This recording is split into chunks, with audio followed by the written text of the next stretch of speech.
Ranqueando todos os filmes que eu assisti em outubro e falando um pouquinho deles de forma breve. Na verdade, são 38, mas eu vou comentar e ranquear 36 pelo fato de que eu estou sob embargo para falar ainda de Predador e de Truque de Mestre, o terceiro ato.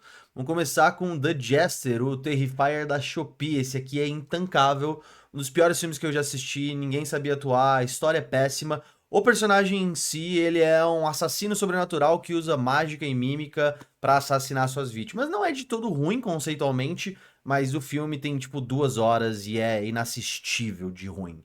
Agora, Urchin, que é um filme que eu assisti na mostra, é o primeiro do Harris Dickinson, então a estreia diretorial dele vai acompanhar um homem que viveu acho que durante 5 anos, se não me engano, na rua, tentando se reerguer e encontrar um novo caminho na vida, mas ele é uma pessoa completamente disfuncional e ele não sabe distinguir o que é uma boa decisão de uma decisão ruim. E o filme ele sempre te deixa com a expectativa de que ele vai tomar uma decisão boa e ele toma uma decisão ruim. E quando ele vai tomar uma decisão ruim, ele toma uma decisão boa. E é uma pessoa extremamente complexa, com personagens super interessantes. É um filme legal, eu não acho que é o mais eloquente no que ele tem a falar, principalmente sobre marginalização, mas vale a pena, acho que tem boas atuações, tem momentos bem sensíveis, e eu gostei da experiência, então assim, não ignoraria. Depois eu vou colocar em OK também o novo filme da Colleen Hoover. Eu acho que pro que ele se propõe a fazer, que é entrar nesse gênero da dramédia romântica, ele vai bem, mas ele é muito sustentado pelo elenco que tem assim um carisma gigantesco, eles têm uma química muito legal. Acho que o Thames, né, o Mason Thames e a McKenna Grace também, mas é um filme que acompanha três relacionamentos e relações diferentes, digamos assim, e o que fica em foco muitas vezes não é o mais interessante, ele acaba se tornando uma subtrama, e as resoluções são muito rápidas, muito fáceis, de um clímax que se constrói a história inteira, e quando chega lá é meio que tipo, ah, beleza, então, por mim tá ok pra você, tá ok, tá ok. Então, sinto que peca um pouco nesse aspecto, não vou mentir pra vocês, e também, como eu disse, sinto que tem uma dificuldade no roteiro, e aí pode ser da adaptação do livro ou não, de que muitas coisas que poderiam ter sido puladas. Tipo, ela é colocada de castigo 10 vezes, ela sai e foge do castigo 10 vezes, e aí ela é colocada mais 10 vezes, e isso acontece umas 6 cenas seguidas, não estou brincando. Seguidas não, né? Dentro do filme, que eu achei desnecessário. Aí eu tenho Rebuilding ou Reconstrução, do Josh O'Connor, que é um filme que eu particularmente gostei, eu achei extremamente sensível, e ele fala basicamente do que acontece com a sua vida quando ela acaba completamente. Então é um cara que tem uma fazenda, ela pega fogo, ele perde absolutamente tudo, e ele tá dando o melhor do que ele pode pra tentar reconstruir aquilo, mas é impossível. E a questão que o filme levanta é: vale a pena você reconstruir algo em que as fundações eram tão vazias? E aí não tá falando do terreno em si, mas basicamente das relações que ele tinha com a filha dele, com a mulher que ele estava divorciada, com as pessoas da cidade. Ele basicamente construiu uma vida que não necessariamente valia replicar ali novamente. E também fala de comunidade, de relações interpessoais, e o filme é muito bem feito, muito bonito. Eu acho que a forma como eles utilizam as cores que saem das mais cinzas, mais terrosas, para algo que vai ficando progressivamente mais vibrante à medida em que ele vai construindo essas relações, em que ele vai não reconstruindo, mas construindo uma vida nova, digamos assim, vai ficando interessante. E eu gosto bastante da performance do Josh O'Connor. Tem uma cena aqui em específico que ele tá com a filha dele olhando para as estrelas, que eu achei uma das mais legais assim e emocionantes que eu assisti esse mês. Ahn, Sonhos de Trem. Esse é um filme que eu considero imperdível, entrou no meu top 2 do ano. É um filme extremamente eloquente para falar do quanto nós somos pequenos mediante a vida, a grandeza da vida. E esses filmes contemplativos, se você é uma pessoa que me acompanha há muito tempo, como esse do Train Dreams, ou Dias Perfeitos, Era Uma Vez em Tóquio, e Kiro, que são filmes que falam sobre a vida, nossa mortalidade, o propósito da nossa existência, essas coisas sempre me pegam. E esse acompanha um cara que basicamente corta madeira e constrói estradas num Estados Unidos que está se expandindo ali em termos ferroviários. E ele é um cara que, apesar de trabalhar ativamente no progresso dessa sociedade, ele nunca usufrui disso por escolha própria, e ele é uma pessoa muito mais reservada em querer ficar com a mulher dele, com a filha dele, ele nunca se apegou muito às pessoas ao redor. e ele não consegue entender ainda o impacto que ele tem na sociedade. E a gente tem algumas discussões e algumas conversas bem profundas sobre como nós somos basicamente formigas parafusando coisas na Terra e que nossos impactos das coisas que a gente vê e não vê são gigantescos, e isso acaba indo de uma forma meio poética cobrar ele. E de verdade, lindo, a fotografia maravilhosa, uma atuação do Edgerton, assim, fantástica, extremamente emocionante e, pra mim, muito contemplativo, com um final que eu acho que só engrandece o filme e alguns diálogos aqui, algumas conversas que geraram grandíssimas reflexões pra mim. Chega na Netflix no final do mês, então não percam se vocês puderem assistir.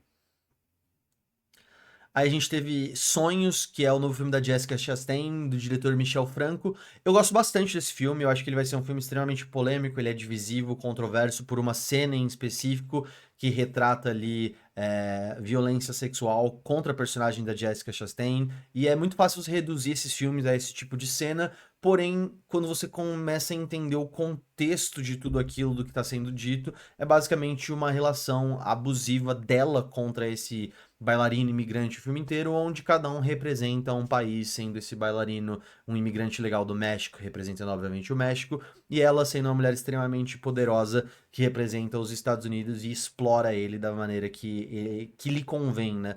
E eu acho que esse é o grande ponto do filme, como essa caridade, essa gentileza, essa empatia que ela demonstra por ele, esse tesão, essa paixão que ela tem por ele, é muito uma coisa performática e fetichista do que algo verdadeiro. Tem até um diálogo em que o pai dela, né, que é dono da empresa onde ela trabalha, fala: pô, eu acho muito engraçado e eu não acho engraçado não, eu acho muito maravilhoso o quanto você se importa com essas pessoas, mas existe um limite, né? Basicamente dizendo, olha, você pode fazer essa performance pra todo mundo, mas na hora de você casar, namorar, estar com alguém, não fique, né? Então, assim, eu acho que é um filme que vai ser reduzido a uma cena em particular, mas eu acho que é você ignorar grande parte do que faz esse filme ser extremamente interessante. Eu sou muito fã da Jessica Chastain e eu acho que esse filme também é fantástico.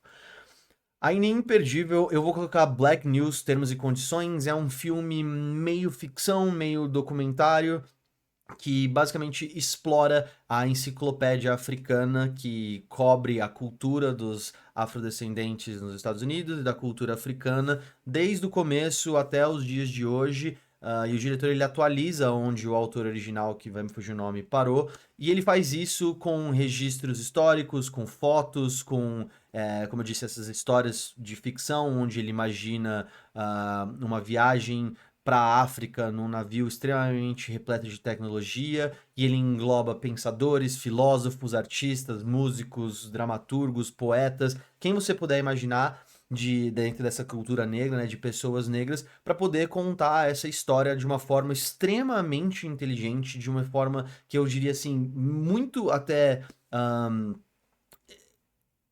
perspicaz, talvez não seja a palavra, mas detalhada, e é um filme muito denso, um filme muito rico, e é um filme que é um pouco difícil de acompanhar, eu não vou mentir pra vocês, mas o que mais me impressiona é a forma em que ele mistura tudo isso, ele mistura a internet, ele mistura arquivos históricos com memes, com o YouTube, com uma performance de jazz, e ele faz um grande compilado do que é essa cultura de verdade, numa representação linda, e que eu acho que move a discussão do que pode ser um filme de forma que a gente não vê há muitos anos, e agora eu posso estar, assim, irritando alguns cinéfilos, mas quando eu assisti, eu lembrei muito dos filmes do Godard, principalmente Pierrot Le Faux, que era um cara que tinha esse ímpeto de desafiar as regras do cinema, de desafiar as convenções, o status quo, as normas, não só em conteúdo, mas em forma. E eu sinto que esse filme faz exatamente isso. Ele é um dos meus favoritos do ano. É a segunda vez que eu pude assistir e, pra mim, é uma coisa que marcou o ano de 2025 com muita força. Eu assisti o filme do Maurício de Souza também, que eu vou colocar em fraco, porque eu acho que ele não consegue encapsular de verdade o que foi essa jornada, e na minha review lá no Letterboxd eu falei, eu acho que o problema da maior parte das biografias vem do recorte. Você chega em algum momento onde é extremamente difícil você encapsular uma vida tão longa de uma pessoa que fez tanto sucesso, que teve tanto impacto em alguma esfera cultural, social, que você acaba tendo uma dificuldade de demonstrar realmente como foi essa trajetória inteira, ou de separar as virtudes, os vícios, os problemas e as dificuldades para tornar isso uma jornada interessante que não pareça simplesmente você lendo uma página do Wikipedia, que é o que o filme do Maurício de Souza transmite às vezes, como se ele fosse um panfleto informativo. Ah, você sabia que só o Maurício de Souza desenhava o Horácio? Ah, você sabia que Maurício de Souza casou em Bauru? Ah, você sabia que, etc. E eu acho que ele tem essa coisa de querer evitar tocar em temas sensíveis. Então, quando ele é demitido da Folha num determinado período por ser considerado uma pessoa subversiva, meio que toca nesse tema, ele fica muito triste, logo em seguida ele segue em frente. Então a jornada ela é muito linear, ela é muito fácil, e isso faz o filme ficar não meio que monótono, né? Ele fica só nesse tom aqui o tempo todo, em que tudo funciona, tudo é muito fácil, e o Maurício ele só precisava acreditar nele e amar a família dele que tudo ia se resolver. E é legal ver ele imortalizado. Eu sei que muita gente ficou emocionada na mostra de vê-lo pessoalmente, na sessão que eu tava. Ele é uma figura que carrega um peso dentro da nossa cultura, e eu gosto de ter a ideia de que o legado dele foi imortalizado. Eu só queria que fosse de uma maneira um pouquinho mais legal, mas eu vou dar os méritos aqui pro filho dele, o Mauro Souza. Eu acho que ele faz uma performance bem verossímil, e principalmente eu acho que ele carrega muito dos trejeitos e da forma do Maurício, porque quem melhor para entender esse personagem, como ele se movimentava, como ele desenhava, como ele agia, como ele sorria, os pequenos detalhes da movimentação de feições, de rosto, de emoções, que o próprio filho do Maurício de Souza, né? Cara, em sequência eu vou colocar aqui nos ótimos, e talvez as pessoas vão me rechaçar, Sonhos, do Akira Kurosawa. Eu acho que esse não é o melhor filme do diretor, porém, ele cada vez mais que eu me aprofundo na filmografia dele, eu acho que ele tinha, assim, uma visão supernatural para a composição das imagens, e aqui ele consegue criar cenas através das cores, dos enquadramentos, das composições, que capturam o espírito desse filme, de que se chama Sonhos, de uma coisa muito onírica, de uma coisa efêmera, de você sentir que tá realmente entrando nos sonhos dele, né? São 8 vinhetas que recontam os sonhos que ele tinha de forma recorrente. Eu acho que é um olhar bem intimista para ele, apesar de não ser da forma mais óbvia possível, que fala muito sobre as inseguranças dele, sobre os pensamentos dele, sobre alguns posicionamentos e algumas ideias que ele tinha sobre a vida, sobre a guerra, sobre o Japão no geral, sobre política, sobre a sociedade. Tem alguns que são mais legais que outros. Eu gosto bastante da abertura, e eu também gosto bastante dos Corvos, e esse acho que são os que têm grande destaque pra mim. Mas o que é o melhor pra mim é o último, se não me engano, em que ele tem uma conversa com um homem que mora num vilarejo de forma super simples, e o texto ali, aquele textinho final desses últimos, acho que 10 minutos, se não me engano, são fantásticos, e fala sobre como a gente está acomodado, sobre o progresso, sobre como a gente agride a natureza, e é um filme que se torna extremamente atual, mesmo tendo sido feito, sei lá, acho que 60 anos atrás. Se eu estiver errando a data, vocês me perdoem. Eu também assisti Agora Você Me Vê, né, que na verdade chama Truque de Mestre. Eu acho que é aquele filme do tipo 11 Homens e um Segredo da Mágica. É legal, é interessante, mas muito mais pela mágica em si do que pela construção do filme e da narrativa mesmo, né? Eu acho que essa coisa que tinha na época que esse filme foi lançado, que era a parada do plot twist, ahn, me cansa um pouco nesse filme e no segundo filme também, que é uma parada de. É o plot twist do plot twist do plot twist do plot twist, e tudo tá te enganando o tempo todo, e não falou nada, não fez nada, só ficou tentando criar uma distração pra você do que realmente estava acontecendo, e os plot twists nem são tão fantásticos assim. E esse é o motivo pelo qual o filme também parece ter 10 finais. Ele parece que acabou, mas na verdade ele não acabou, tem mais um pouquinho. Mas na verdade agora você acha que acabou e não acabou. Ahn, eu não acho que são os melhores personagens, é uma crítica recorrente, e eu acho que carrega pro segundo filme, de que apesar de eles nesse primeiro ainda terem sido unidos de forma meio aleatória, digamos assim, você nunca tem a sensação de que eles são um grupo coeso, de que eles se gostam, ou de que esses personagens têm alguma química, alguma relação interpessoal. Tudo é muito afastado, tudo é muito distante. Então, quando chega nos momentos em que essas pessoas, essas dinâmicas, essas relações são colocadas em risco ou que são desafiadas, você simplesmente não liga pra nenhum deles, pra ser sincero. Eu assisti A Própria Carne também, que é o filme de terror lá da galera do Jovem Nerd. Acho que esse filme tem muitos problemas, principalmente na parte de atuação. Eu acho que a direção do Ian SBF não é legal, ele não soube conduzir os atores. Eu acho que as performances são muito rígidas. Tem alguns momentos assim que é risível, pelo menos eu achei, dei risada por conta das entregas. Eu acho que o antagonista ali, no Luiz Carlos Pércio, se não me engano, que é um ator, que é um dublador, que aqui faz papel, né, do antagonista, ele tá como ator. Ele é a parte de longe mais interessante desse filme. Eu acho que ele entende muito o que é performar um roteiro e interpretar esse roteiro ao invés de decorar suas falas e repetir o roteiro, que é a sensação que eu tive do restante do elenco aqui. É um filme que eu acho que também não conseguiu ali na movimentação de câmera realmente transmitir a atenção que eles precisavam, o que eles queriam. Eu sinto que nos momentos em que a câmera precisa estar parada, a câmera se mexe. No momento que eu acho que a câmera deveria se mexer, ela parece ficar parada. Então, foi um filme que eu não gostei, eu também não gostei do final. Os meus méritos são pro Luiz Carlos Pérez, como eu disse. Eu acho que o figurino tá bem legal e eu diria que é isso. Todas essas críticas estão mais extensas no meu Letterboxd. Eu vou tentar acelerar esse vídeo aqui um pouquinho. Assisti Salve Rosa, que conta a história de uma influenciadora que basicamente tem sua vida controlada pela mãe em todos os âmbitos, porque a internet é um lugar hostil. Ele carrega um tema muito importante, principalmente do que a gente vem assistindo agora em questão, né, do vídeo do Felca, dessa adultização e da exposição na internet, os riscos disso, as consequências disso.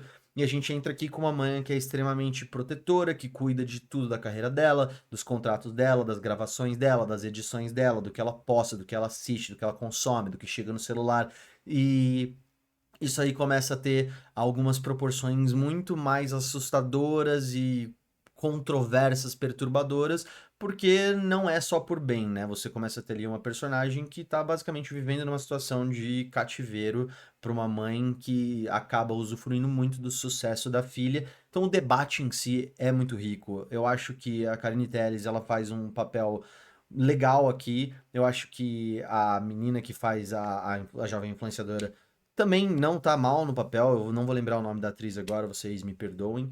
Ahn, mas eu sinto que esse filme ele se leva a sério demais pra tratar as coisas de forma tão cômica, tão leviana. É um filme que parece que patina muito, derrapa muito, e o debate que eu pude participar depois com a diretora, com a Karine e com o Thiago Pettini da Folha, acho que foi mais rico e engrandeceu mais a conversa sobre isso do que o filme em si. Foi uma coisa que tem certos momentos que parece uma propaganda da Unicef de ajude as crianças. Ele é muito carregado, eu acho que às vezes ele é expositivo demais, e em determinados momentos ele é simplesmente inacreditável mesmo, de que certas coisas que se acontecem no filme poderiam acontecer sem ter nenhum tipo de represália e repercussão, o que não é um problema se ele não tentasse se basear tanto num realismo, digamos assim. Então, achei ruim e não sei, não foi um filme que eu gostei. Também no legal aqui eu vou colocar Espelho número 3 do Petzold, que é um diretor que tá aí na comunidade dos cinéfilos. Ele é um mega de um querido por todo mundo e ele é um dos diretores mais fantásticos que a gente tem hoje. E eu acho que esse filme continua reforçando isso nos enquadramentos que ele traz, principalmente quando você olha pessoas estranhas enquadradas dentro de corredores e portas de outras casas e de outros lugares. Ele consegue carregar muito essa sensação de um estranho no ninho, né? Então eu acho que a direção do filme é muito sólida, a parceria dele também com a moça, que agora vai me fugir o nome, continua muito boa. E a história que basicamente acompanha uma mulher que sofre um acidente de carro com o namorado, ele acaba morrendo, e no resgate, essa mulher que tá olhando pra ela, nessa estradinha pequena, ajuda a chamar a ambulância e ela quer ficar com essa mulher, e eles acabam deixando que ela fique na casa até ela se recuperar para ela poder voltar para Berlim.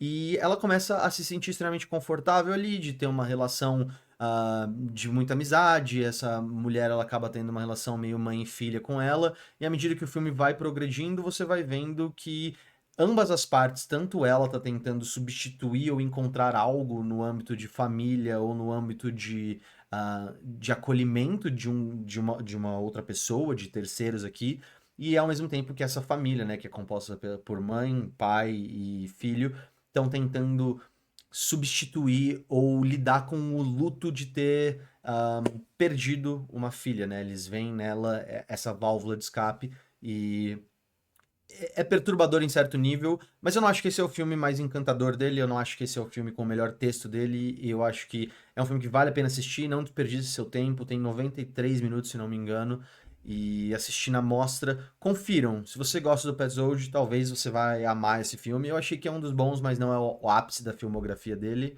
Ahn, Agora, em ótimo, eu vou colocar aqui Die My Love, que é o novo filme da Lynn Ramsey, com a Jennifer Lawrence e o Robert Pattinson.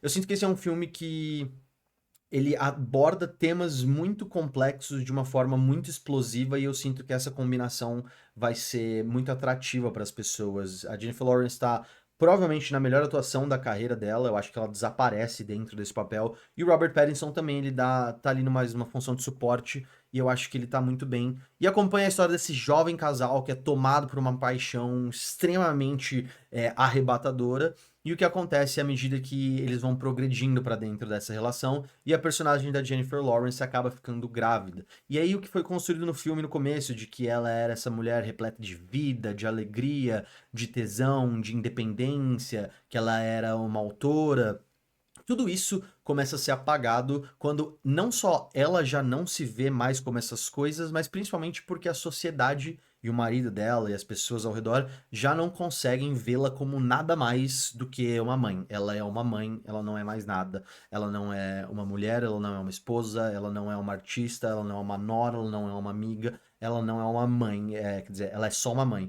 E a personagem dela vai ficando cada vez mais revoltada, cada vez mais explosiva, cada vez mais surtada, tentando caber num molde que ela simplesmente nunca coube, não cabe.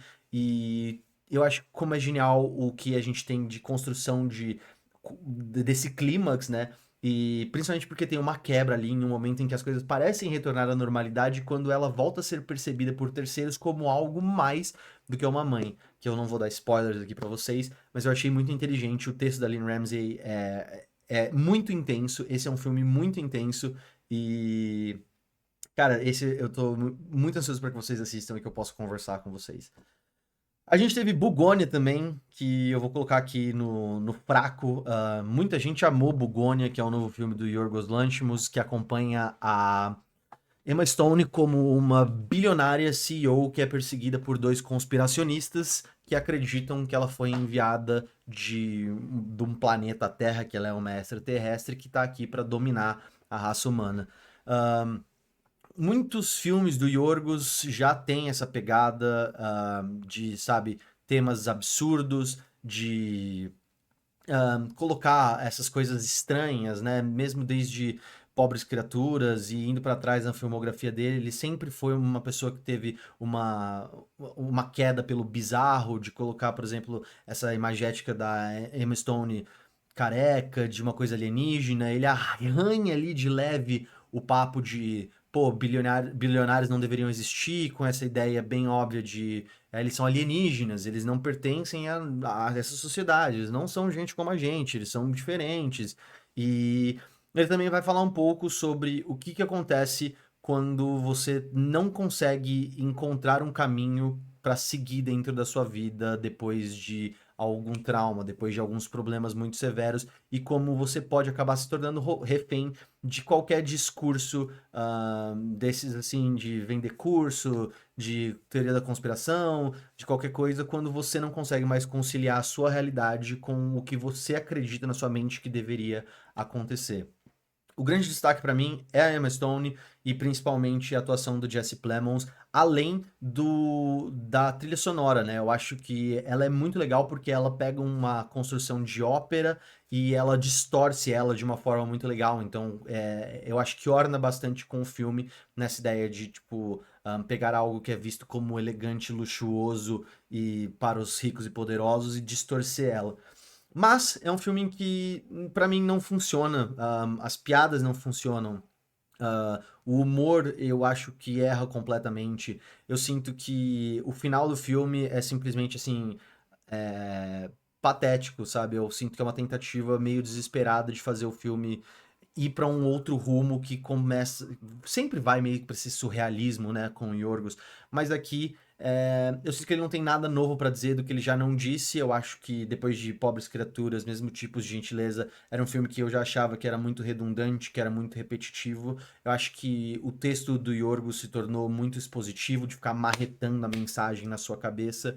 E, de novo, como eu disse em outro filme aqui, ele é um filme que ele ele se leva a sério demais, mesmo ele dizendo, não, eu não me levo tão a sério assim. E aí ele acaba como uma galhofa que não orna, porque ele tá tentando muito não ser levado a sério, mas ele quer que você leve a sério. Ele é um desses diretores que quer levantar essas conversas, que quer mover esses debates. Eu acho que ele não consegue fazer isso aqui, ahn, nesse filme. Eu também assisti Uma Mulher Sem Filtro lá na Netflix, que eu acho que a Fabiola merecia algo muito melhor. Eu acho que é um filme que tem pouquíssimos momentos em que ele é engraçado. Eu acho que ele mira muito em querer fazer esse debate sobre as mulheres têm que falar mais, elas têm que ter menos filtro, elas têm que se posicionar mais, elas têm que se impor mais e expor mais as suas vontades, suas necessidades, seus pensamentos. Isso é fantástico. Eu acho que a construção ali no comecinho dessa forma como ela se sente coibida, como ela se sente coagida, como ela se sente silenciada, é muito legal. Mas eu acho que o filme se perde um pouco no discurso quando tudo começa a se resolver no momento em que ela se torna uma mulher que é muitas vezes hostil, que ela é uma mulher que muitas vezes está sendo agressiva, que é uma mulher que está sendo. Que falta empatia, que falta compaixão, e eu acho que justamente esse não é um problema se não fosse o fato de que o filme. Ele coloca em diversos momentos os homens falando pra ela: Ah, mas você tá brava porque você tá de TPM, ah, você tá brava porque você tá naquele momento do mês. Então já vai meio que tipificando que uma mulher, quando ela tá brava, quando uma mulher ela fala alguma coisa, quando ela se posiciona, é porque ela tá ali naquele momento do mês, que é uma visão extremamente babaca e machista. E aí a solução é jogar mais ainda em cima desses estereótipos pela comédia. Então acho que ficou um pouco, sei lá, tem uma dissonância entre o que eles estavam tentando acertar e mirar, de que realmente as mulheres precisam falar mais, precisam se impor, precisam ser mais confiantes, precisam realmente, sabe, compartilhar mais com esse negócio do histérico, do gritando, do violento. Eu acho que não foi.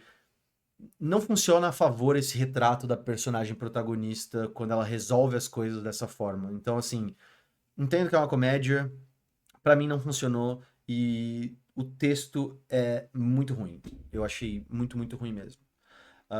Vamos de ok aqui também com Quando o Céu se Engana, que conta a história de um cara que tem uma vida extremamente árdua, principalmente nessa economia de gigs, né? De você fazer serviços de Uber, de, de entrega por serviço, de aplicativos, e ele tenta o máximo que ele pode encontrar uma forma de sobreviver, já que ele está basicamente morando no carro dele, ele não consegue viver em Los Angeles, ele está fazendo tudo o que ele pode para tentar chegar em algum lugar ali, até o dia em que ele vai fazer um serviço para um cara que é extremamente rico e ele meio que acaba criando uma conexão com ele e no meio do caminho eles se separam. E aí o anjo da guarda desse rapaz, né, que é o Aziz Ansari, e o anjo da guarda é o Keanu Reeves, ele é um anjo da guarda que basicamente anda no banco de trás de um carro e cutuca as pessoas que estão prestes a bater o carro porque elas estão usando o celular. Cansado de viver essa vida, ele vê que tem alguns anjos na onde ele vai na reunião semanal de anjos que cuidam e salvam almas penadas. E ele quer fazer movimentações maiores e salvar vidas e ter um propósito maior. E ele decide então salvar a vida do Aziz Ansari, que é esse cara que tá completamente ferrado financeiramente, sem prospecto nenhum, e ele troca ele de vida com o personagem do Seth Rogen, que é extremamente rico, pra dizer, olha, se você fosse rico, não ia resolver todos os problemas da sua vida. Mas aí o personagem, obviamente, resolve todos os problemas da vida, porque ele é rico, e ele não quer mais destrocar, e o filme é uma comédia que fala sobre como a gente realmente tem essa ideia de que não vai resolver tudo, resolve, mas ele ainda tem que encontrar um motivo para que a vida dele, mesmo da forma que é, vale a pena ser vivida. E eu acho que fica um pouquinho forçado também, carregado o texto na mensagem do filme, principalmente o final, né? Ele é um filme que acaba falando, obviamente, da luta de classe e de defender os seus iguais, de parte sindical mesmo, e da importância que existe não só em você ter dinheiro, mas de você construir algo para os outros, né? Ah, acaba virando mais no finalzinho realmente um monólogo, assim, né? Uma declaração política e social do posicionamento aqui do Aziz Ansari do que qualquer outra coisa, mas a comédia funciona. Eu não vou mentir, pra mim funcionou.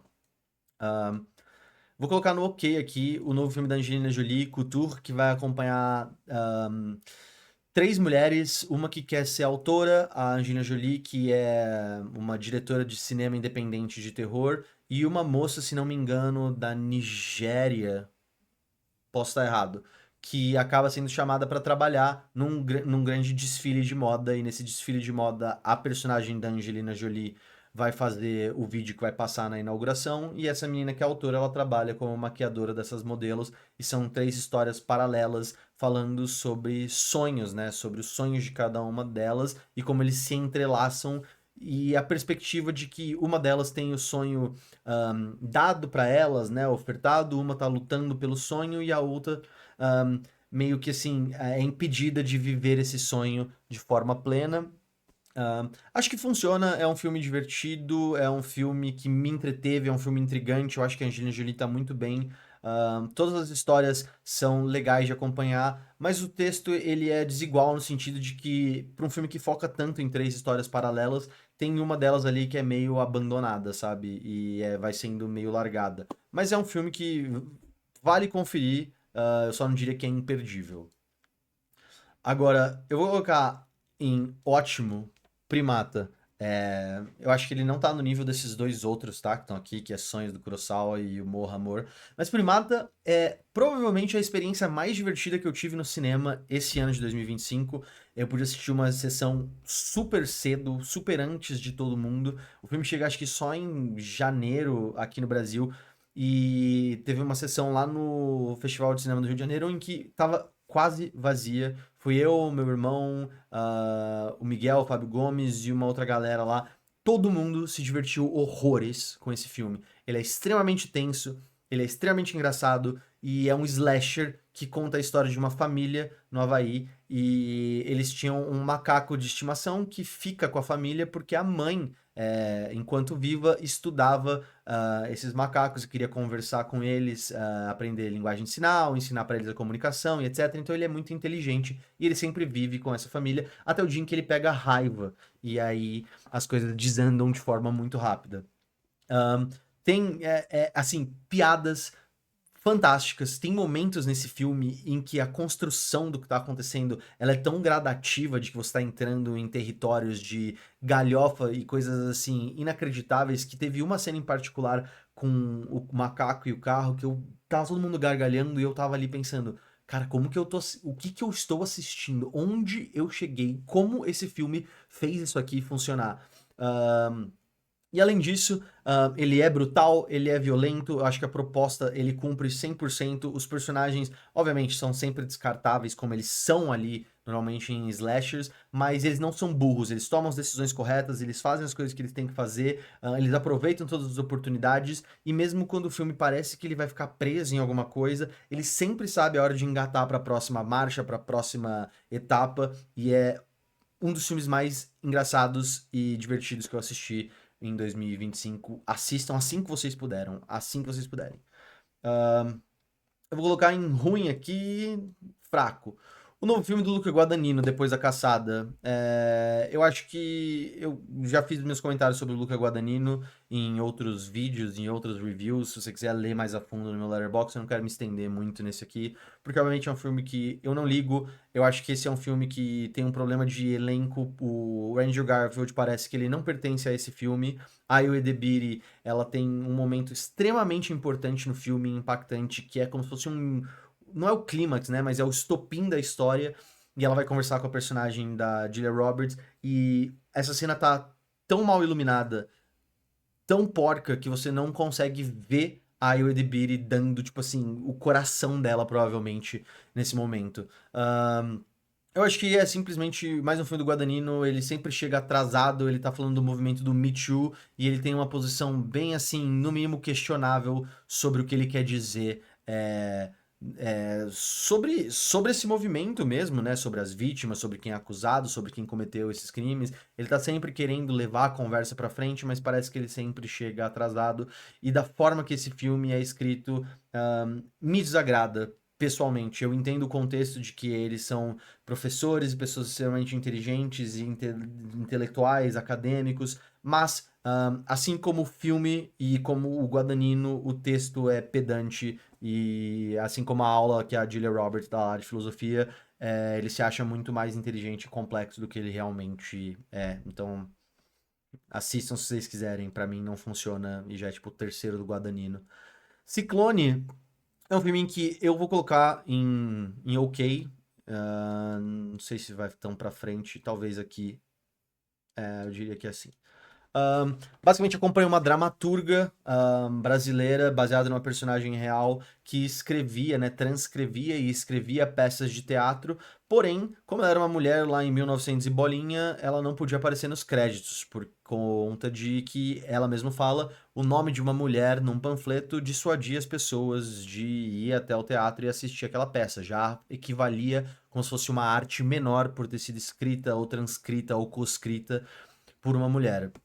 E o que acontece é que ela tem um sonho muito grande de sair da situação em que ela tá, em que ela namora esse diretor que é um merda e não dá atenção nenhuma pra ela, e trata ela com uma relação meio até fetichista, no sentido de, tipo, ele tem uma família, mas ele gosta de ficar com ela, porque ela também trabalha numa fábrica, e ele fica falando, coloca a mão, essa sua mão suja na minha boca, de, tipo, do trabalho. Então, eu acho que tem temas legais, são temas interessantes, e ela ganha uma bolsa pra ir estudar na França, e o filme vai falar muito sobre a soberania que ela tem sobre a vida dela, sobre o corpo dela, sobre as decisões dela, sobre o trabalho dela e como tudo isso se torna um impeditivo bizarro para que ela possa ir estudar realmente, porque ela precisa de uma autorização de um pai ou de um marido, que ela não tem, ela acaba entrando numa gravidez indesejada que ela precisa, que ela quer se livrar, né, para poder ir estudar, porque senão ela não poderia. Ela tá nesse relacionamento com esse cara, ela precisa de uma comprovação de que ela teve já textos e roteiros e direções no teatro em que ela participou, mas ela não aparece em nada porque o cara basicamente exclui ela dos créditos de tudo. Então, é um filme interessante, é um filme que me prendeu, que eu gostei. Não acho que é um filme extraordinário, ele é um filme ok. Tipo assim, é bom, mas não é uma coisa que me marca muito, o que eu achei particularmente ultra impressionante. Mas eu vou colocar agora Cirá, que é um filme que foi pra Cannes e foi, sabe, recebeu um monte de amor, a crítica amou. Eu gostei, eu acho que é um filme legal. Acho que não gostei tanto quanto as outras pessoas. Eu acho que esse é o tipo de filme que, quanto menos você souber indo assistir, melhor vai ser a sua experiência. Mas basicamente conta a história de um pai e de um filho que estão indo buscar a irmã. Numa balada no meio do deserto. Eles entram numa rave procurando essa menina e eles estão tentando encontrá-la, que ela tá desaparecida há muito tempo, e eles são indicados para uma outra festa em uma outra rave num deserto próximo, e eles vão se metendo cada vez mais fundo nessa jornada, mas o que acontece é que essas festas vão sendo canceladas por algumas atividades militares que estão acontecendo no caminho, e o filme ele vai falar de forma indireta como é impossível escapar da guerra. Você não consegue escapar, por mais que você esteja ali só para fazer uma festa no deserto, por mais que você fuja para mais longe, para um lugar mais ermo, para um deserto mais longínquo, não importa. E ele vai falar um pouco sobre comunidade, sobre como esses eventos, essas festas, essas pessoas, elas se tornam famílias, elas se tornam lugares para você acolhedores, né, que acolhem essas pessoas que estão passando por diversos problemas, quaisquer que sejam. E eu acho que o design de som desse filme é fantástico. A primeira meia hora ali, eu acho que ele sofre um pouco para engatar e para capturar a sua atenção, mas depois que o filme ele engatilha, você fica, cara, na beira do assento, prendendo a respiração, tem aqui alguns momentos que são verdadeiramente impactantes e eu consigo ver o porquê que teve todo esse hype. É um filme que eu gostei muito, muito, muito mesmo. Em seguida eu vou ter No Other Choice, que é o novo filme do Park Chan-wook. Ele fez Old Boy e ele fez Decisão de Partir. Decisão de Partir é um dos filmes que eu achei mais extraordinários da década e ainda acho. E No Other Choice não fica muito longe disso. É uma aula de cinema. O que o Park Chan-wook faz aqui é inacreditável, é desprezível, é assim, dá dó de outros diretores com o que ele entrega aqui. Acho que todos esses conceitos que muitas vezes a gente fala no cinema sobre edição, sobre montagem, sobre enquadramento, sobre composição, sobre transições, sobre direção, tudo isso às vezes parece um pouquinho distante, né? São muito conceitual. Mas aqui é tudo tão claro sob o comando dele, né? Sobre a direção dele, que você consegue ver de forma muito clara e muito detalhada o que é cada pedaço do que está se movendo para compor esse filme fantástico, que acompanha um homem que trabalha numa fábrica de papel, que é demitido, e daí tá todo mundo se atualizando, se industrializando, vai todo mundo perdendo emprego, vão tendo vários cortes, e ele começa a basicamente se matar e matar os outros para poder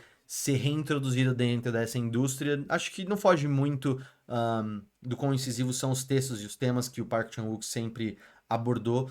Tem a sua violência, é um filme bem tenso, mas é um filme muito engraçado. Eu diria que ele tem um humor meio mórbido, assim, ele é uma sátira e uma crítica muito pontual ao que está acontecendo no mundo, né? Principalmente na forma como ele se amarra ali no final do filme.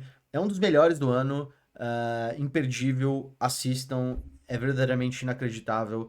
Eu acho que você vai ser conduzido de uma forma muito natural e a hora que você chegar no final desse filme, dessa aventura com o Park Chan-wook, você vai olhar e falar, realmente é algo diferenciado, é inacreditável que esse filme possa existir e os outros diretores que estão tentando, não todos obviamente, mas ele realmente está léguas e léguas acima da média dos diretores hoje do mundo. Eu vou colocar aqui Mastermind, né, que é o novo do Josh O'Connor também, da Kelly Reichardt. Eu acho que esse filme, ele pega o conceito da idealização masculina do que aconteceria se um cara normal decidisse fazer um assalto a banco, sabe?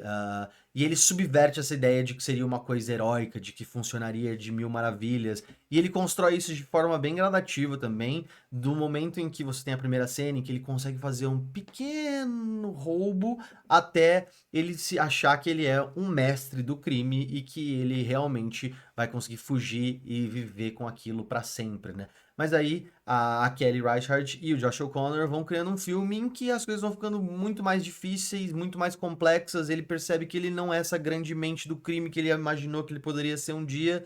E é um filme muito engraçado. Eu acho que o final do filme ele é uma cena muito marcante, muito irônica e muito assertiva no que ela faz para amarrar toda essa ideia do filme de que essa idealização, esse fetiche por eu sou uma grande mente na mente dos homens tem. Não vou mentir, muita gente achou o filme extremamente lento. Eu acho que ele é um filme que pede por isso, por essa construção, por essa paciência. Ele quer colocar você em todos esses pequenos momentos com esse personagem e fazer você ficar com ele nas cenas, cenas longas, cenas que realmente muitas coisas ou não acontecem ou acontecem de uma forma que não é efetiva, de uma forma não eficaz. Mas eu acho que tudo isso vai acrescentando a essa construção do personagem do Josh O'Connor, de que essa ideia de que o assalto a banco vai ser fácil, vai ser o glamour e eu sou uma grande mente, vai tudo caindo por terra pela forma como a Kelly Reichardt vai retratando isso e como o roteiro vai conduzindo o filme. Então, eu gostei, achei que é um filme legal. Em seguida a gente tem o Agente Secreto. Eu acho que esse filme, ele tá aqui mais ou menos assim. Pra mim, ele é ótimo. Eu gosto mais dele do que eu gosto de Ainda Estou Aqui. As comparações já foram feitas, eu acho que elas são inevitáveis, eu não acho que elas sejam infundadas. são dois filmes que acabam falando sobre a memória no Brasil, sobre perspectivas muito diferentes. O Agente Secreto ele vai para um lado que tem ali uma leveza, tem um humor, tem uma construção um pouco mais palatável, enquanto Ainda Estou Aqui é uma coisa muito brutal, visceral, dolorosa. E o Agente Secreto, ele vai além disso, né? Ele tem esses traços também, mas ele encapsula, ele captura o Brasil de uma forma leve. Ele coloca o brasileiro como essa pessoa receptiva, como uma pessoa que resolve do jeito que dá, faz o melhor que pode com o que tem, que não se abala, que ri, que se envolve, que faz amigos, que dá risada, que erra, que sofre, mas que segue em frente. E o Wagner Moura tá muito bem. Para mim, a Tânia Maria, como a Sebastiana, ela é o grandíssimo destaque desse filme. Eu sinto que mesmo com nomes gigantescos ali na presença dela, ela rouba a cena, é extremamente natural, é uma coisa que você provavelmente conhece alguém, ouviu alguém ou sabe de alguém que tem esse jeito de ser, né? Não necessariamente igual, mas que tem essa alma, esse ímpeto. E é um filme também que o Kleber Mendonça, ele conduz com muita facilidade, principalmente porque parece que ele, depois do que ele fez em Retrato dos Fantasmas, né, fica muito claro a pesquisa que ele fez para poder tornar esse filme realidade, a imersão, a profundidade na direção de arte, no figurino, na forma que ele até captura certas cenas, você vai ver que existe um paralelo direto com algumas cenas do Retrato Fantasma. Então parece que foi realmente um estudo de caso para poder criar esse filme que acompanha um homem chamado Marcelo que tá fugindo por motivos que você vai descobrir no filme. E ele tem toda essa tensão de um thriller de espionagem com esse humor. É verdadeiramente fantástico. Tem algumas coisas aqui que eu acho que não necessariamente funcionam, que eu respeito muito a coragem, e eu acho que o final é extremamente divisivo. Eu acho que muita gente vai ficar incomodada com a forma que o filme se encerra, mas é um filme que, se Retratos Fantasmas era simplesmente uma carta de amor aberta, um tributo, um olha o quanto eu te amo e um registro, né, uma foto estática no tempo, o Kleber Mendonça é famoso por dizer que a ficção são os melhores documentários. Então aqui eu acho que ele tem esses momentos em que ele deixa muito clara a memória dele de toda essa angústia, de toda essa dor, mas também da carta de amor. Então ele adiciona, de certa forma, essa dor, essa angústia, esse apagamento, essas dificuldades e esses momentos não tão bonitos da história brasileira em cima de algo que parecia uma carta de amor anteriormente. A Alice Carvalho também, que eu ainda não citei, tem um momento em específico aqui dentro desse filme que eu acho que fala muito sobre sociopolítica, geopolítica, luta de classes, racismo estrutural e até esse racismo geopolítico mesmo do sul, do sudeste contra o norte, nordeste, que fala muito mais do que muitos livros, muitas aulas e muitas pessoas conseguem exprimir. É um momento extremamente poderoso, eu fiquei emocionado. E chegando no final da lista, eu tenho Running Man ou Sobrevivente, que eu acho que é um filme fraco, tá? Mas eu não sei onde eu colocaria ele, provavelmente aqui em algum lugar. Basicamente, ele acompanha um homem que era um militar forçado a cometer um crime de guerra e ele se recusa e ele acaba sendo preso. E nesse mundo futurista distópico, onde o governo militar cuida de tudo, não existe mais televisão, não existe mais livro, não existe mais videogame, não existe mais internet, não existe mais absolutamente nada, eles controlam absolutamente tudo e a única forma de entretenimento é essa rede estatal de televisão, onde eles têm um único programa que chama The Running Man, ou O Sobrevivente, onde eles vão colocar criminosos para correr contra. Correr não, né? Tentar sobreviver a mercenários em diferentes cenários. E caso eles consigam sobreviver, eles ganham um prêmio lá e uma chance de se salvar. É com Arnold Schwarzenegger, eu acho que é um filme que não tem um grande roteiro, não tem uma grande mensagem, não tem grandes personagens.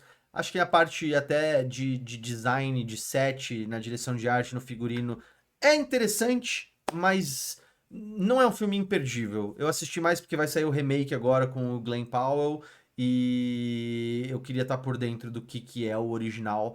Não se deu trabalho, mas assim, ele é aquela vibe bem sessão da tarde. Se você gosta dos filmes do Schwarzenegger, eu acho que você vai gostar desse. Não é o melhor, de longe não é o melhor, mas é aquela coisa que passaria na Globo e as pessoas assistiriam. Ainda tem aqui The Jester 2, que eu não sei nem a tradução. Eu assisti o 1, que é uma das piores coisas que eu assisti na minha vida e recolhi coisas melhores da minha cachorra na rua. E aí eu assisti o 2, porque eu achei o personagem interessante, como eu tinha dito lá no começo do vídeo. Só que chega num ponto aqui em que o filme tem os mesmos problemas, né? Só a ideia do conceito do personagem é interessante, mas tem algumas melhorias na parte de atuação do restante do elenco, da própria história, da magia, dos efeitos práticos. E eu sinto que ele aprofunda um pouco mais, ele tenta pelo menos dar algum tipo de substância para esse personagem. Então ele fala da história, de como começou, da onde nasceu, e ele interage com uma outra menina que também faz mágica, que acaba ficando presa com ele, porque ela conseguiu enganar ele com uma mágica. E aí, se vocês quiserem assistir essa bomba, vocês assistem, que eu não quero mais falar. Agora, aqui na frente, e em ótimo, que eu coloquei aqui, O Pagador de Promessas, do Anselmo. É um filme lindo, ganhou a Palma de Ouro e todo mundo deveria assistir. Eu acho que ele fala muito sobre a institucionalização da fé e como você simplesmente acreditar não era bem visto, né? E ele vai falar da história do Zé do Burro contra diferentes instituições. Ele tá ali com a mídia, ele fala sobre a corrupção, ele fala sobre o povo, os preconceitos, sobre a igreja principalmente, e ele é um cara que ele acaba não fazendo muitas coisas além de ter um bom coração, boa índole e querer pagar a sua promessa. E aí todo mundo vai desvirtuando as coisas, né? As palavras dele, a promessa dele, a inocência dele, de uma forma muito inteligente. E tem uma das últimas cenas mais lindas e mais marcantes do cinema, com tranquilidade. E assim, é uma que é arrebatadora no sentido de conseguir encapsular tudo que estava construindo até então. E não só um simbolismo, né? Mas carrega um peso muito grande, temático e uma mensagem muito bonita sobre a sociedade, sobre fé, sobre aceitação. De forma geral, eu acho que é um filme que é imperdível, tá? Eu coloquei ele no ótimo porque eu acho, particularmente, um pouco carregado demais o texto em certos momentos. A minha sensação é de que toda frase da adaptação do livro quer entregar tudo, refletir tudo, questionar tudo. Todas elas têm que ter um peso e uma complexidade gigantesca que eu acho que fica um pouco exaustivo, pessoalmente. Pode não ser as críticas das outras pessoas, mas é um filme maravilhoso. Se você ainda não assistiu, assista, tem de graça no YouTube. E eu vou colocar aqui Tron Ares no ruim. Esse é o tipo de filme que, pra mim, foi tão ruim que deu a volta. Eu não tava esperando que um filme desse nível de investimento pudesse ser tão porco em diversos sentidos. O roteiro é inacreditavelmente ruim. Os diálogos são horrendos, assim, eu verdadeiramente achar hilário. No momento em que eu parei de levar esse filme a sério e de que alguém queria atuar ali dentro, de que alguém queria fazer alguma coisa de verdade ali dentro, eu comecei simplesmente a querer me divertir com a galhofa que eu tava assistindo. A partir daí o filme ficou muito bom. Muito, muito bom mesmo. Eu me diverti horrores. Mas ele é tenebroso. Eu acho que ele é um filme que tem atuações fraquíssimas. O Jared Leto não convence em nada. A Greta Lee, que é uma atriz nível Oscar, nível Vidas Passadas, nível The Studio de performance, ela vai ali simplesmente para coletar um cheque. Ela parece com zero interesse no que tá acontecendo. E de forma geral, eu sinto que eles não conseguem fazer o que eles fizeram nem no primeiro Tron e nem no segundo, de criar uma história, uma lore, uma mitologia que você se importe. Isso aqui parece simplesmente querer sugar dinheiro de gente que tem nostalgia com novos efeitos especiais e novas cores. E o melhor que eu posso dizer de verdade desse filme é que eu ganhei uma trilha sonora nova, um álbum novo do Nine Inch Nails. Então, é isso. Aqui em ótimo, eu vou colocar também esse A Cronologia da Água, que é a estreia da Bella, que é a Kristen Stewart, como diretora no cinema. conta a história de uma menina que tinha tudo para ser uma atleta olímpica de natação e ela acaba se tornando escritora e é uma pessoa real, é baseada numa história real e acompanha a trajetória dela dentro de casa, vivendo num lugar extremamente violento, opressor, em que ela sofria abuso e tudo que ela faz para conseguir se afastar da memória desses momentos e do pai dela. Eu acho que é extremamente impactante, é muito triste, é muito emocionante, é muito cru a atuação ali da menina, que eu nem vou lembrar o nome da principal, é assim, comovente, ela encapsula muito todos os momentos, todas as dores, todos os surtos que ela tem, e ela começa a fazer de tudo que ela pode para apagar essa memória. Ela vai buscar o escapismo na bebida e evolui para as drogas e para o sexo, e esses sonhos dela vão ficando cada vez mais distantes. Desde poder ser uma atleta olímpica até ela encontrar um caminho de harmonizar as dores dela, né? Transformar as dores dela em algo que seja que não só afaste, né, de que coloque como se fosse uma literatura fantasiosa para os outros. Eu acho que ela acaba usando tanto a água quanto a piscina como um lugar de proteção, tanto a água quanto a literatura, né, a piscina, o livro, a leitura, a escrita, as competições, o mar, a banheira, tudo isso é construído pela Kristen Stewart como lugares em que ela se sente protegida, em que ela se sente defendida, em lugares acolhedores, em lugares em que tudo que aconteceu com ela parece ficar de fora daquilo. São relacionamentos extremamente complexos. É um filme que ele é contado de forma não linear, ele tem cortes muito abruptos, muito assim secos, e eu acho que não vai funcionar para todo mundo porque a reação geral das pessoas não foi tão positiva quanto a minha. Mas eu achei uma estreia diretorial fantástica. Ela tem uma visão muito clara do que ela quer entregar nesse filme, do que ela quer contar nesse filme. E procurem também, porque eu acho que vocês vão se divertir horrores. No fraco, eu vou colocar bem do lado aqui, porque eu acho que é a mesma coisa, o Truque de Mestre 2. Para mim, tem a cena mais legal da franquia, mesmo tendo assistido o terceiro, ainda a cena deles passando as cartas ali são muito marcantes, é muito bem coreografada, apesar de eu saber que não foi coreografada de certa forma, foi. Vocês entenderam. Ahn, mas esse é um filme que eu tenho um pouquinho mais de dificuldade de gostar do que do primeiro. Eu sinto a mesma coisa, assim, do twist, do twist, do plot twist, do plot twist. E no primeiro ainda tinha aquela ideia de que você não sabia quem era o olho, quem que tava por trás, o que que cada um queria. Nesse aqui parece ser a mesma vibe do twist, do twist, do twist, do twist.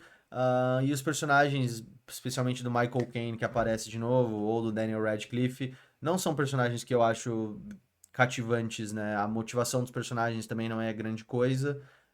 É simplesmente eu vou me vingar e eu gosto do meu filho bastardo porque ele vai se vingar e não gosto mais. E as ameaças são sempre: você vai morrer, se você não fizer o que eu quero, você vai morrer, você vai morrer, você vai morrer. Então, assim, não acho que seja um grande título. No legal, eu assisti It de novo, que poderia estar ali na frente do ok, mas eu gosto muito da criatividade que tem, principalmente na cena da casa no primeiro filme, né, dessa nova leva, em que as crianças estão lá e tem as portas assustador, muito assustador, nada assustador, e elas estão tentando fugir enquanto elas estão lutando com o Pennywise, e aí é o momento em que, pela primeira vez, elas se juntam de verdade e começam a entender a origem desse medo. Eu gosto da mensagem. Eu acho que esse é um filme que, apesar de ser para 18 anos, ele tem esse equilíbrio entre não ser nada extremamente traumático e aterrorizante, com algo meio para um público mais jovem, uma vibe meio Goonies, conhece Stranger Things, de que o medo paralisa, né? Eu acho que essa é a ideia do personagem do Pennywise, de que ele te deixa paralisado, você fica atônito, você fica em estases, você não evolui, você não consegue prosseguir com a sua vida. e a ideia de que ele se alimenta melhor quanto mais medo as pessoas têm, e é por isso que ele não mata, e até a contraparte que vai ter do Maturin, se não me engano, também nas Torres Negras, que é a tartaruga que protege as crianças um pouquinho, que tá aparecendo na série, que ela fala sobre benevolência, sobre progresso, sobre evolução, e assim, nem tudo que o Andy Muschietti faz eu gosto. O Flash, por exemplo, eu acho tenebroso. Mas o primeiro It, apesar de eu achar que eles poderiam ter, assim, se jogado um pouco mais nos efeitos práticos e fugido um pouco do CGI, eu sinto que tem ótimos momentos. Ele é uma porta de entrada legal pro terror, com um antagonista interessante, apesar de a gente não aprender tanto assim, né? Sobre o Pennywise em específico, e eles realmente não explorarem tudo que esse personagem tem a oferecer aqui. É um filme que eu gosto, é um filme que eu me divirto e eu acho que é uma boa adaptação. Agora, o filme do Chainsaw Man, eu vou colocar bem aqui no alto. Me perdoem, os cinéfilos, mas eu acho que esse filme aqui é incrível, incrível mesmo. Eu maratonei a primeira temporada em 2 dias para poder assistir a pré-estreia com o meu irmão, porque eu não assisto anime, eu só assisto One Piece e assisti esse para poder ir na pré como convidado, mas nos momentos em que esse filme é criativo, ele explodiu minha cabeça.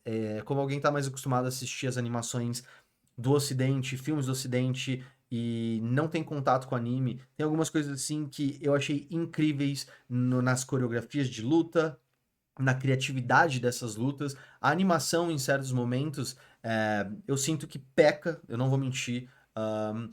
Principalmente quando você começa a olhar pro fundo, né, pro background de algumas cenas, você vê que não teve tanto esmero e tanto carinho, assim. Mas não assim, não foi uma coisa que me incomodou tanto, não me agrediu tanto, porque ele é fantástico. A trilha sonora é assim, bizarra de boa, já tá no meu Spotify.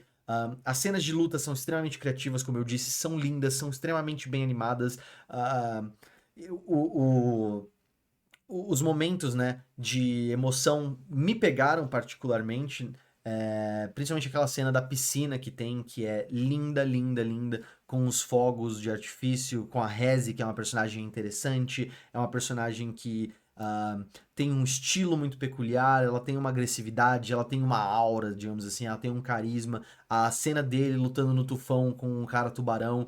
Nos momentos em que esse filme é incrível, ele é verdadeiramente incrível, incrível mesmo. A minha crítica ao filme, eu já falei, eu acho que tem certos pontos aqui em que a animação não tá tão redonda quanto em outros momentos, e eu acho que quando você vê os melhores momentos desse filme e compara com os momentos não tão legais e as coisas não tão boas, fica nítido, apesar de não ser nada gritante e bizarro. E Ahn, uma coisa que eu comentei também no meu review quando eu falei eu acho que a primeira parte desse filme, ela demora um pouco a engatar e ela tem cortes muito abruptos e que vão levando a trama a parecer uma coisa que não tem tanta fluidez, ela parece meio truculenta na evolução dessa história. E talvez seja porque esses animes, né, esses filmes que são baseados em mangás, eles venham de uma origem episódica, semanal, de você fazer. Quando você adapta para o cinema algo que saiu em semanas ou em episódios, tem uma dificuldade, porque a estrutura, né, de um filme, de começo, meio e fim, ela é diferente quando você tem que juntar vários pequenos capítulos que tem seu começo, meio e fim, começo, meio e fim, começo, meio e fim, porque a temporada de algo, ela é dividida mais ou menos como um filme. Ela tem a introdução, ela tem o desenvolvimento e ela tem o clímax. Então essa parte da introdução aqui, ela fica muito, não pesada no filme, né? Mas ela fica difícil de fluir, né? Eu sinto que ela é um pouquinho mais, entendeu? Ela tá ali encalhada, de certa forma. No ok, aqui mais ou menos na metade, eu vou colocar o Frankenstein, do Guilherme Del Toro, que eu também pude assistir na mostra. É um filme que, particularmente, não acho que faz jus a todos os temas que a Mary Shelley quer colocar no livro dela e ela aborda no livro dela.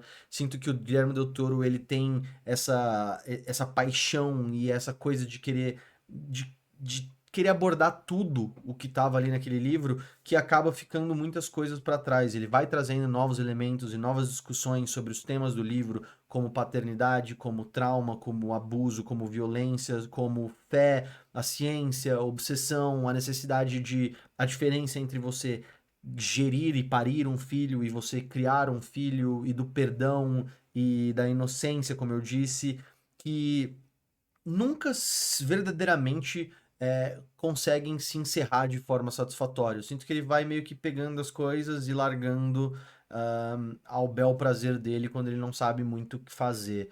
Mas, em contrapartida, é um filme visualmente deslumbrante. Essa coisa do gótico que o Guilherme Del Toro carrega é fantástica, principalmente para mim na construção dos cenários, do mundo, das cores, da fotografia. E eu acho que a personagem mais interessante é a da Mia Goth, pelo menos da forma que foi escrito aqui. Ela é a que traz as maiores reflexões sobre o que é inocência, sobre o que é dar a vida a alguém, sobre o que é criar alguém, sobre o que é ter empatia, sobre o que é humanidade. De forma muito breve, porque ela tem, sei lá, 3 ou 4 conversas, diálogos de verdade nesse filme, mas ainda é meu favorito. Acho que a atuação do Jacob Elordi tá legal, não vou mentir. O Oscar Isaac também tá bem no filme. Mas outra coisa que particularmente não me impressionou foi o design do monstro do Frankenstein, né? Do Jacob Elordi. Uma coisa meio desenhinho de parque de diversão, festinha de criança, noite do terror do Hopi Hari.